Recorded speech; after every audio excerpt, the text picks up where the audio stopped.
Hi everyone, welcome to Sir Macklin's class. So today we want to talk about morphemes. And before we go into morphemes, let's look at the learning objective. By the end of this lesson, learners will be able to understand the following concepts. 1 is morpheme. 2 types of morpheme. 3 some examples under each type. 4 some grammatical sentences containing morphemes. And so let's get into morphemes. And then we say is the smallest meaningful grammatical unit in a language. It consists of linguistic elements that cannot be broken into further units. And examples are stop, cut, work, and table, etc. These English words cannot be broken into further units, so it's a morpheme. And so let's look at types of morphemes. There are two basic or kinds of morpheme, and these are free morphemes and bound morphemes. And so let's talk about free morphemes. So free morphemes is a kind of morpheme which can stand on its own. This means that a kind of morpheme that makes a sense on its own.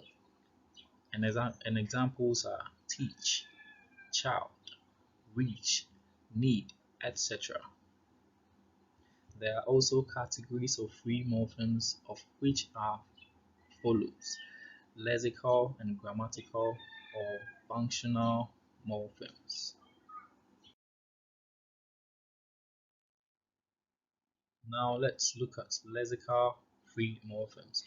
And so we say they are morphemes that can carry meaning on its own. They also carry dictionary meaning.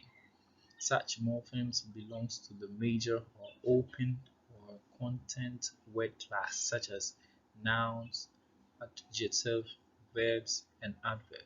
And examples are sit, go, man, come, teach, and etc. And so functional morphemes or grammatical morphemes are morphemes that play only grammatical functions. Such morphemes belongs to the minor or closed or function word class such as preposition, conjunction, article, and a pronoun. And examples are wow, me, an, or and etc. And so let's look at bound morphemes. And we say these are the kind of morphemes that cannot stand on its own. That is, a bound morpheme derive its meaning when it's attached to the free morpheme. And we say examples are the word teacher has two morphemes such that teach and er, while teach is a free morpheme because it can stand on its own to make a complete meaning, but the er cannot stand on its own to make a complete meaning. So let's proceed to types of morphemes. And we say we have inflectional bound morpheme.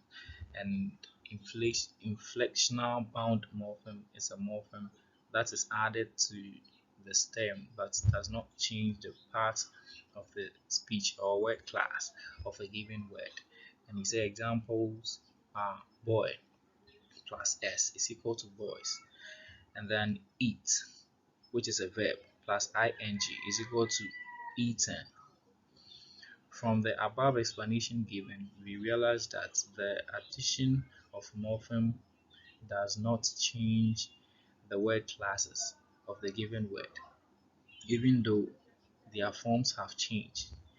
And so another type of bound morpheme is the derivational bound morpheme.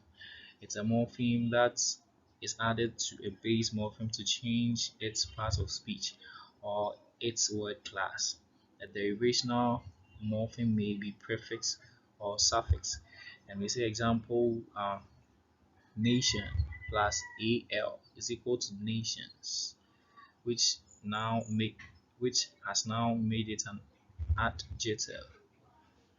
Stable plus ity is equal to stability, which is also a noun.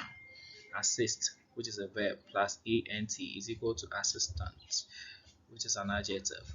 From the above explanation, from the above example given, we realize that the addition of morphemes changes the word classes of the given word even though their forms have changed.